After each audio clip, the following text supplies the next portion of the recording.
Okay, so in this video, I'm going to paint a little robin in watercolors in my sketchbook. And for this project, I gave myself a time limit of 40 minutes, and no matter what, I had to keep it and I had to stop when the time was up. But I have to say, it was so hard to let go of this painting and to stop. There were still so many things that I wanted to do and so many details that I felt like I didn't have time to include. But that being said, I think it was a really good challenge for me to have, because I have actually been wanting to, in my work, become a little bit more loose and designed and abstract in certain parts, and for not every single area to have to be perfect and full of details. So I think definitely this is the way to do it, to give myself a few more of these time limit projects. I also think that it was a really good idea to give myself this project in watercolor, because I find that whenever I paint with watercolors, I am so much more focused and present and just so much more engaged in a sense than I am when I'm painting with oils, because I feel like every single mark I make and every single decision that I make when I'm painting with watercolor is a lot more permanent than when I'm painting with oils. With oils, you can always repaint or scrape away or change your mind and course direct at any point. But with watercolors, you have to, I think, plan and think ahead a lot more, because every single mark that you make is a lot more permanent and fixing things is a lot more difficult.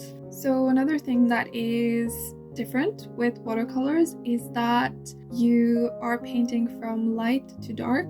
So you have to map out and be aware of where all the lighter areas in your painting is going to be, compared to when you're painting with oils. You can sort of start at any point of the value scale. You can start dark, you can start bright, you can really choose. But with watercolors, you have to build up those layers of color and value in a different way. However, with watercolors, you do have the opportunity to make these really beautiful transparent layers of colors and values that shine through and create a lot of depth. So this is something I find really useful and beautiful whenever you're painting subject matters like birds, for example. I think that watercolor also, it has this really beautiful lightness to it, which I think is very fitting for the topic of birds. So I definitely enjoy painting birds in watercolor, even though I am usually painting with oils.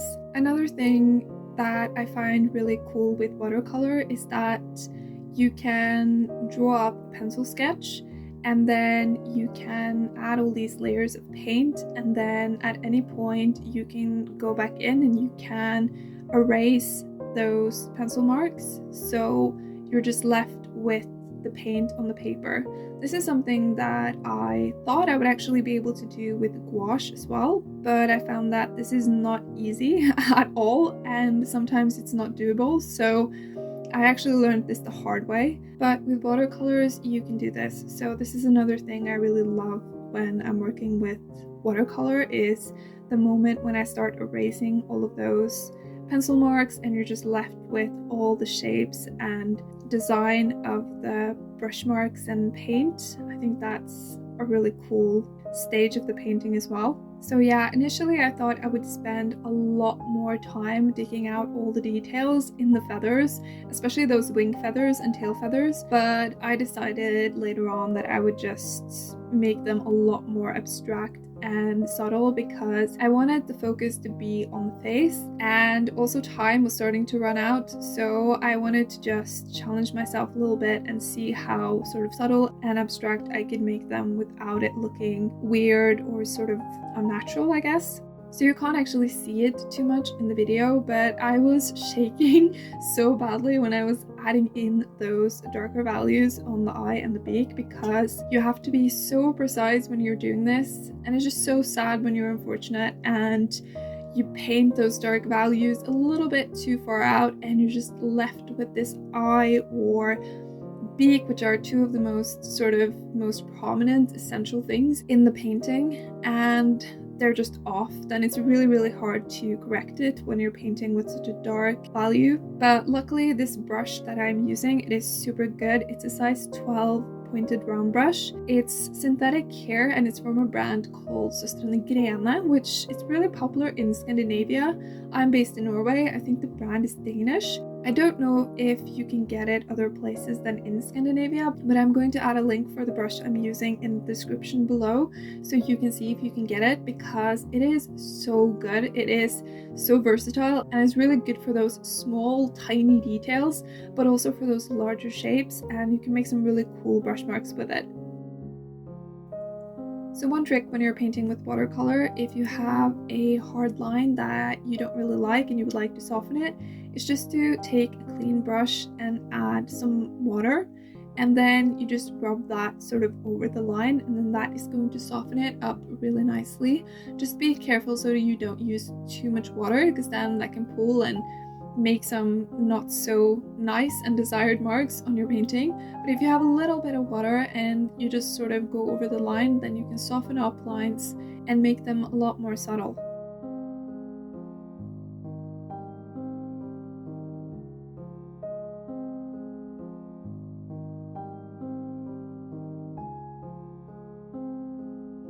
I also contemplated if I should add a background to this painting, but I decided also, as time was starting to run out, that I wanted to just keep the background white.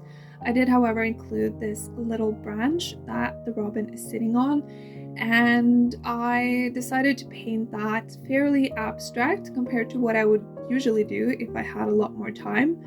However, this is actually an effect that I really liked, and I'm really happy that I decided to just paint it with these 3 different colors and in a very loose and abstract way. I think if I had a lot more time, I would definitely have painted it a lot more detailed, but just adding it in this loosely, I think just makes it act as a really nice support to the robin and not so much a focus point.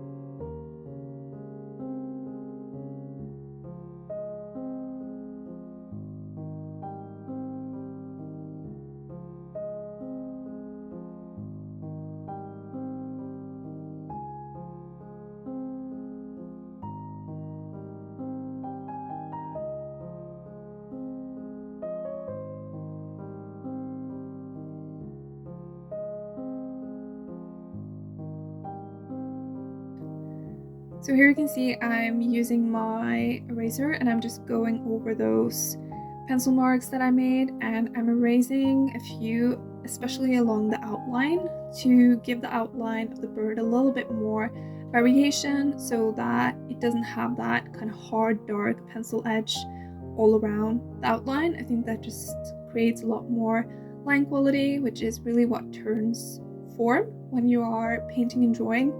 If all the lines of a shape or a subject matter is the same hardness and thickness, then that's going to give a very sort of artificial impression, almost like a cartoon. But if you vary the line quality, then this is going to help give the illusion that there is more of a shape that is moving in and out of space. So I'm just softening up a little bit those lines that I want to just disappear a little bit more with some water. And then I'm adding in a little bit more color and value to the legs.